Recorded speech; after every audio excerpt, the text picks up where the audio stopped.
keep in mind, we're always measuring to the x-axis, never to the y-axis, always to the x-axis. And a good question is, why do we care about reference angles? Well, reference angles are all coterminal with the acute angle. Okay, let that sink in for a second. The reference angle is not always in standard position. This last example happens to be the only one where that's the case. But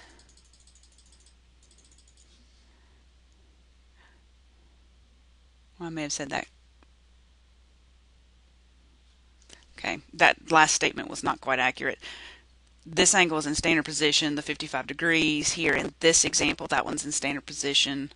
That angle's in standard position. If your reference angle is in the second or third quadrant, it's not an angle in standard position. But there's going to be a connection between the reference angles,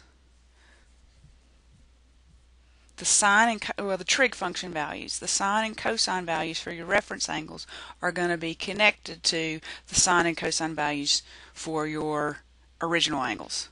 Now think about that. 60 degrees. We'll look at this example. And let me draw that again so I can write all over it.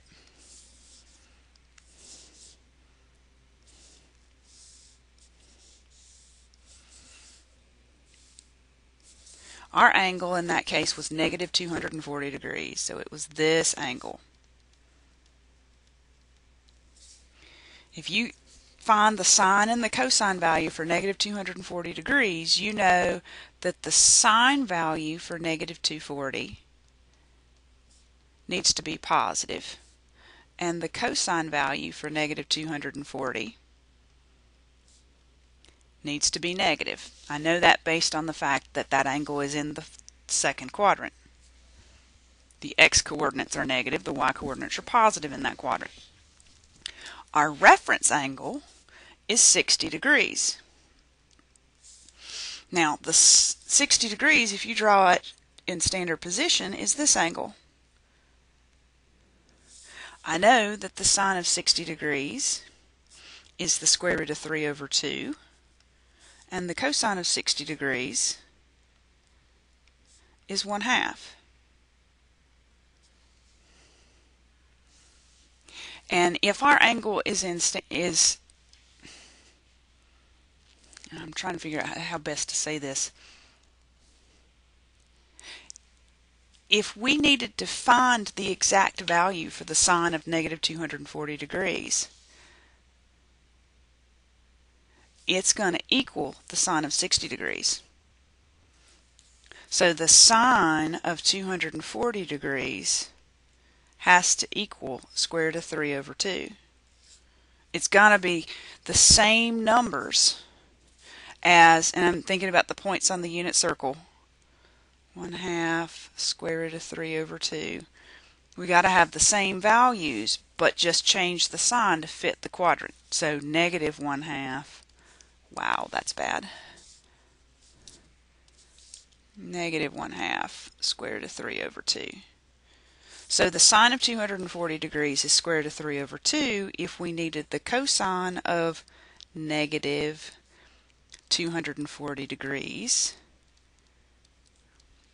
it would be negative 1/2. So we want to work with reference angles because they're going to be acute angles,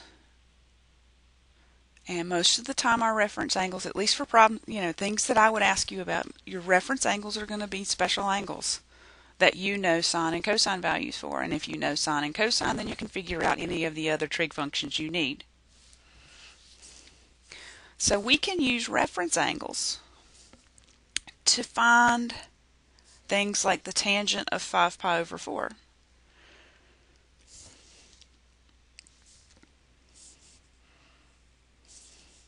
Now, if you're sitting there thinking to yourself, well, 5 pi over 4 is a special angle, you're absolutely right. And your unit circle that you've got indicates to you, you know what the ordered pair is for that point on the unit circle. Well, here's another way of thinking about getting a tangent value, for instance. The reference angle is pi over 4. Now think about where pi over 4 is. Typically it's in the first quadrant. Well, if it's in standard position, it's in the first quadrant. Do you expect the tangent of 5 pi over 4, which would be this angle? Do you expect the tangent value to be equal to the tangent of pi over 4 or equal to the opposite? And I say it needs to be equal to the tangent of pi over 4.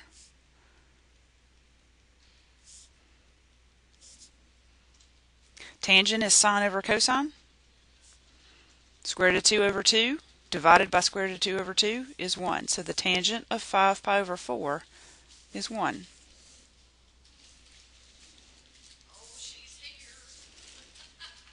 Secant of negative pi over 6.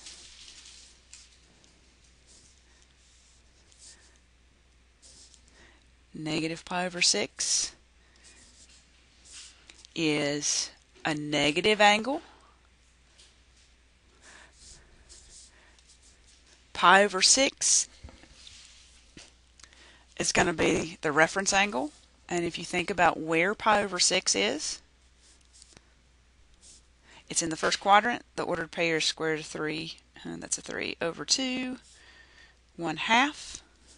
So secant, here's my thought process. Secant of negative pi over 6 is 1 over the sine, 1 over the cosine of negative pi over 6.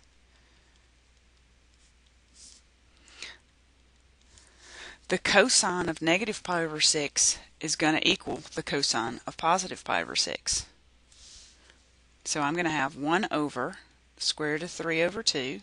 So the secant value is 2 divided by square root of 3, or 2 square roots of 3 over 3.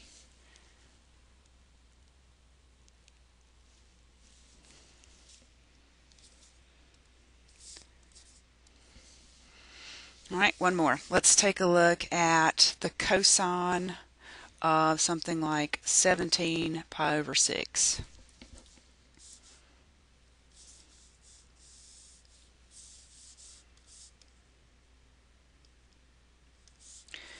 Okay, 17 pi over 6. If I subtract 12 pi over 6, I'm going to have 5 pi over 6. So 17 pi over 6 and 5 pi over 6 are coterminal. So there's the angle 17 pi over 6.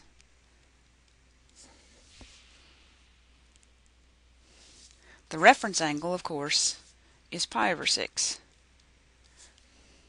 Now the cosine of pi over 6